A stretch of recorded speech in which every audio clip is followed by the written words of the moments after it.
Écoutez, c'est simple. L'Union européenne, c'est le seul instrument qui nous permet d'équilibrer le rapport de force avec des grandes puissances économiques, des grandes puissances continentales. Je l'ai expliqué tout à l'heure, mais elle est en panne. Elle est paralysée.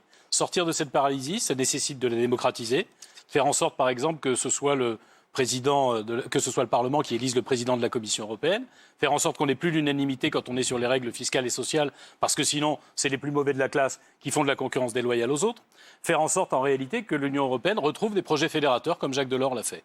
On a besoin de cette puissance, sinon, ce sont les autres puissances qui nous imposeront la façon dont on travaille, la façon dont on est payé, la façon dont nous vivons. Moi, je souhaite, en réalité, éviter à la France ce que j'ai entendu 10 fois ici, le Frexit. Mais je ne veux pas non plus de la paralysie de l'Union européenne. Quand on regarde la Grande-Bretagne, le Frexit, ça ne fait pas envie. Aujourd'hui, c'est une nation seule, isolée, faible. Je n'ai pas envie de ça pour la France. Mais je ne veux pas non plus de la paralysie, parce que sinon, ça veut dire que c'est le continent européen, dont la France, qui sera paralysée. La liste que je conduis, elle a une ambition.